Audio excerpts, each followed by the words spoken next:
Hello and welcome back to the Last Word on Spurs, here for yet another opposition preview. Tottenham Hotspur taking on Manchester United at Old Trafford. We know it's not normally a happy hunting ground for Tottenham, although given the fact we've had a couple of wins up there in the last, 4 or 5 years, still always a difficult place to go. I'm delighted to be joined by Henry Cowling over at Utd District. Henry, how are you firstly? Not too bad, thank you, mate. Not too bad yourself?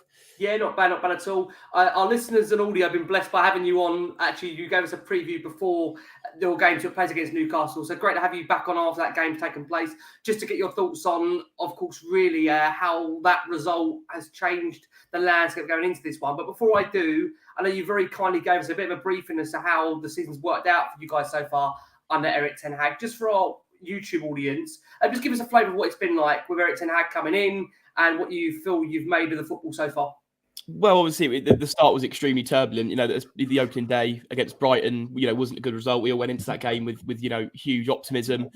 When new managers have come in the past at Man United, we've usually, sort of knuckled down and won those first few games. It was the case under Mourinho and Van Gaal. Obviously, this one was a bit different. We had a bit of a rocky start. Obviously, the 2-1 losses, I say, on the opening day to Brighton, and then going away to Brentford and having what can only sort of be described as a disaster, really. Probably I think I said on the audio, one of the worst sort of results in the club's history. That'll go down as a very infamous result. But it seemed to sort of knock us into gear a bit at that game. It was almost like a blessing in disguise, if you will. Losing 4-0 there seemed to make Ten Hag, realise he had to change things. He switched from the back four, which was obviously featuring Harry Maguire and Luke Shaw, and he switched to a back four of, Lissandro and Varane as the centre-back pairing with Dalot and Malacia as the full-backs. And that four really did form a really good sort of four for, a good unit for a few games there. And obviously we got put together some great results. The win against Liverpool at home felt like a real turning point. Obviously, we've sort of found out a little bit later down the line that perhaps Liverpool aren't what they were shaped up to be towards the start of the season, but it's, still a great result nonetheless. And then beat your mates Arsenal as well at Old Trafford, which was again a great result. And the atmosphere really was lifted from there. And we went away to Leicester and then Southampton and tough games and got 1-0 results there. Games that under Ole Gunnar Solskjaer or perhaps in the past we would have probably conceded it and maybe dropped points in those games, but we didn't.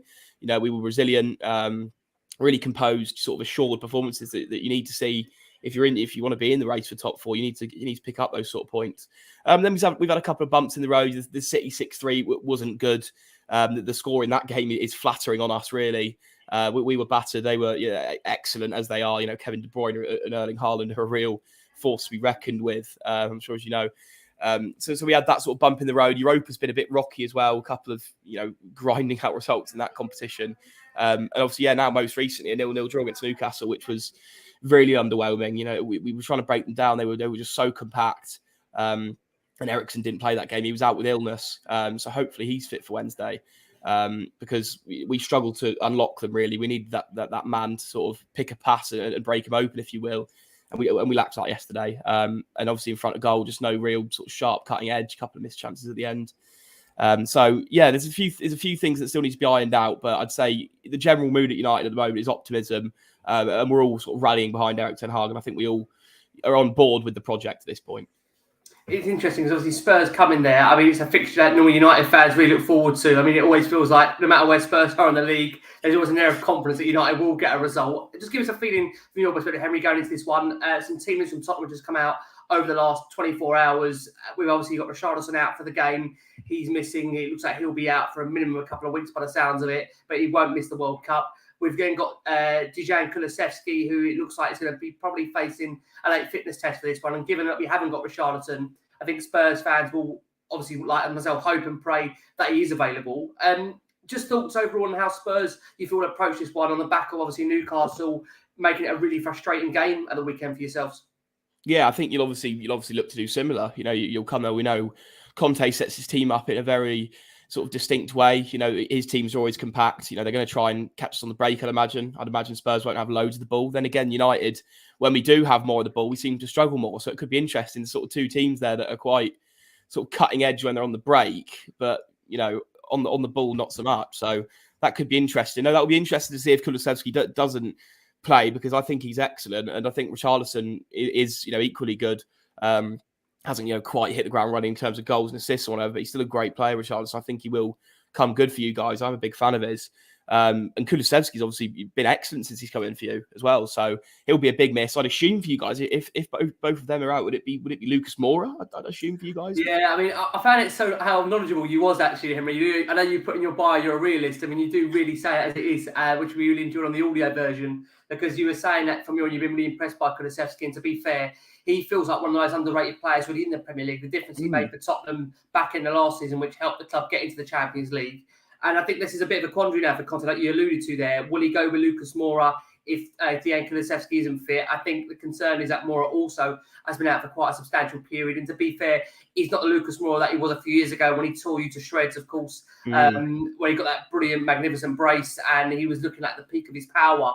It'll be really interesting to see obviously what Spurs do, because I do feel they look a lot more fluid when they do have that extra third forward in the team. I mean, Conte may just go with Kane and Son as his preferred to up front. I think if Kulusevski is 80%, I think Conte would opt to go with him purely on the basis that he offers the Spurs side so much more balance. I think Spurs look a better team when Kulusevski is on that pitch. So it's a really interesting, I think, theory as to how Conte approaches this game. Because I think last season, as you'll be aware, it was the Ronaldo show. Spurs, as Conte's alluded to in his press conference, we were beaten by Ronaldo, not necessarily Manchester United. And I do feel Conte will want to prove a point in this game that Spurs are the better side, maybe generally. But I have to again caveat that by saying United have got a number of really, really good players. Again, if they have, turn up on their day, then I don't see how Spurs can really live with them. So it's interesting. You've got two teams that really haven't found their way yet with their best 11s. But when you look at what they've got on paper, it's quite frightening, the kind of players they've got in abundance in attack and also defensively, what they can do. So that's why I find it a really intriguing game as to how both teams will set up, how they'll approach it. And I suppose from you, it's interesting to get your thoughts, Henry, what you make of Conte, really, because he could have been at one point your manager. If we remember back to El Sakiko, we had Nuno against Solskjaer, and I know many Spurs fans were actually not minding to lose that game because it meant obviously there was an enforced change with obviously Conte coming in the place of Nuno. I mean, looking back now, is that a massive turning point, do you think, between the two clubs? Or do you think you're happy with United and the decision to take Ten Hag? I'd say I'm happy now. In retrospect that we've got Ten Hag. And that's not to say I wouldn't have been happy with Conte, because at the time, absolutely, I would have taken Antonio Conte. I'm a big fan of his. I think he's an excellent manager. The European record is the only sort of little caveat on his CV, really. Apart from that, in leagues, look at him over at Inter and what he did at Chelsea in the very brief time he was there. Won a Premier League and an FA Cup, in the click of a finger, really. So he's a serial winner. He knows what he wants. He's got a clear, defining principle, which you always need with managers. He's a man of principle. He's got a clear system, with the wing backs, and that works through well at Chelsea. And it's obviously doing okay for you guys at the moment. As you say, two teams that haven't really found their feet in Spurs and United. But no, it's interesting to think how different it could be if that game had gone differently back at your place at the sort of start of last season.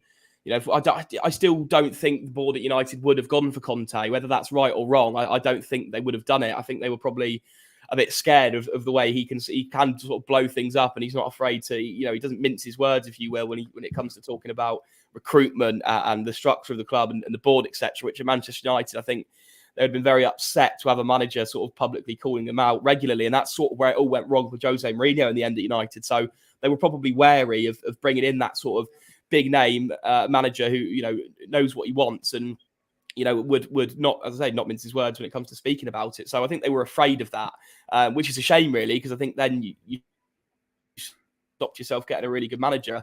And at the time, we sort of wrote our season off extremely early by going and getting Ralph Rangnick, who in the end, was looks like a ridiculous appointment. You brought him in as a manager and you let him go and get all his backroom staff from Red Bull, and you're bringing them all in, and then it doesn't work. You're tearing up the idea of him becoming sort of a technical advisor behind the scenes. Got to pay off all his staff then to sack him. So last season was a real mess, and there wasn't a clear direction. And at the time, absolutely, Conte would have been the better option. But obviously, we waited it out. Rangnick's gone now. We've gone and got Erik Ten Hag, who, as I say, United fans in general are really happy with. He's also very honest. He's very straight talking as well. He says all the right things. He acts in the right way. And as you say, his team is playing some decent stuff this season. So we're all very optimistic. But no, absolutely, it'd have been really interesting if that game had gone the other way, sort of how it would have altered the football universe, if you will. Yeah, absolutely. I can tell you, Spurs fans, I don't think everyone would have quite come to terms with keeping Nuno and how that would have worked out. So definitely share your vision in terms of how things could have been a lot different. Finally, Henry, in terms of the approach of the game, it's just really interesting. Two teams, as we've said, that are trying to really probably find their ultimate best form, probably maybe also find that ultimate best 11 to some degree. Although Spurs, to be fair to Conte, he's settled between 12 to 13 players and doesn't really deviate away from that. How do you see the game playing out? It's hard. It's really tough to say. And I think you sort of said it a few minutes ago, which is the key thing. It's like with Manchester United players, it's always on their day they can cause you problems. On their day, they can be a force to be reckoned with. It's whether we have that day, and they have those days. You got Marcus Rashford there, who can cause real problems. Started the season really well. Obviously had a knock that sort of upset him. Similarly, in the defence, we've had the knock to Rafa Varane, which has obviously upset the back four. And now he's starting to swap between Shaw and Malacia as well, which is an interesting sort of decision he's got to make there. Because Luke Shaw, in fairness to him, whenever he seems to have a left back sort of on his back, if you will, pressing him for his position, he seems to turn into a different animal, really. And, we saw that last season and even at the Euros as well. So he's got a choice to make there. He's got a choice to make with regards to his attackers. Cristiano Ronaldo's the big one that they always speak about, as they always do. A lot of speculation at the beginning of the season with regards to his happiness, his late return from pre-season. That's almost been ironed out, I'd say. There's still frustration, I'd say, from the fans about, perhaps whether he's the right man to start in terms of system. Does he press enough, etc. is always the question that's asked with him. For me, I still think he's sort of far from finished. I think he's still got goals in him, and as we saw last season against you guys, both home and away, to be fair, he's got those moments in him, and I don't think he will have lost that in the sort of matter of a year. So yeah, as you say, it's all about on their day. Can these players turn up? Can they create moments? So if seeing it pan out, as I say, it all depends. It's contextual, isn't it, of who turns up and who doesn't. Is Eriksen going to be fit? Because if we want to sort of break you apart, his qualities, more than anyone as Spurs fans. He's key. I think he's become really key for United already in cutting teams apart and picking that pass and breaking those locks. So no, I'd say I'm quietly confident, only because of as you say, you guys coming to Old Trafford haven't had loads of sort of happiness in the past few years. But I'd say that the lads, it's Tottenham sort of famous approach is somewhat not as relevant anymore when you've got players on your side as well, like Harry Kane, who is just absolutely world class. So no, I don't know. I'm quietly confident, but I don't think it'll be a heavy result either way. I think it'll be a really tight game, and it'll just depend on, as I say, who can dominate those moments, who can finish their chances, and because I don't think it'll be a game with loads of chances. I'd imagine it'll be quite a tight game. So yeah, I think it'll be compact, but hopefully, possibly United will edge it. Very, very brave, hey, Jazz. I'm really good to break down the analysis of it all, because I think, again, as I've said, Eriksen, a player that I think Spurs fans were so fondly of. And I think now, as United, I think you probably see what Spurs fans are lavishing over all those years ago. And we were trying to tell other clubs that the guy just keeps the game ticking, just does the simple things well. Just on quickly on Eriksen, how quickly have United fans fallen in love with him? I'm really intrigued to know that, because as Spurs fans, the quality that he got was incredible. I think we would all love to see him come back this summer, but he's gone to United. I don't begrudge him that. United are an absolutely huge club, one of the best in world football, regardless of what's happening right now in their history. It's still a magnificent club, magnificent fan base. How much have you enjoyed seeing Eriksen in a United shirt? Oh, he's been excellent. He's been great. And I've always sort of rated him. I think he's always been a player that I've sort of admired from afar. And then, in the summer when it popped up that we were looking at signing him, it was sort of a little bit of a surprise. It was sort of, that could be interesting. And obviously Brentford were back in for him, trying to re-sign him. And you guys, I think, were in for him as well. So it was sort of a three-way battle. We didn't hear anything about it for a long time, sort of forgot about it. And then it sort of came out of nowhere that he'd signed for United, which was really exciting. And, people were skeptical of how him and Fernandes could sort of coexist in a team if them two could play together. And they've shown that they can. There's a system there that you can have. Eriksen, that little bit deeper, Fernandes pressing obviously really high up. And then, Eriksen's, qualities on the ball to pick a pass really help unlock teams, as I say. So, no, we've taken to him really quickly. We really like him at United straight away. I think he's like that with he's that sort of player, isn't he? I think he could go anywhere, and I think fans would take to him. He's a sort of just, as you say, quietly keeps it ticking over. And, great with both feet, takes set pieces as well. He's just a great asset to have. And no, we've taken to him really quickly at United. And, I think that's something that United and Spurs share, obviously, is that love and affection for Christian Eriksen in, what's only been a really short time at the club. Yeah, most certainly. We're hoping we'll be keeping him quiet, fingers crossed, on Wednesday night if he does recover from that illness. Hey, it's been an absolute pleasure having you on Last Word on Spurs. Thank you again for that audio preview earlier in the week. Where can we find the great work you provide for Utd District?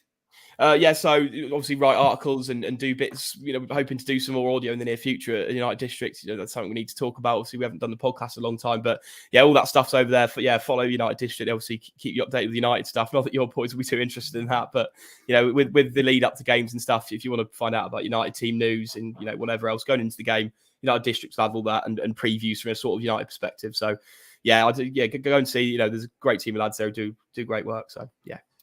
H, thank you so much, guys. Thank you so much for watching, listening to this all the time. We're back with you on Wednesday evening for instant post-match reaction to Spurs up at Old Trafford. Can we keep Eriksen quiet? We'll hope so. Fingers crossed. From Henry, from myself, guys. As always, thank you so much for watching, and come on, you Spurs.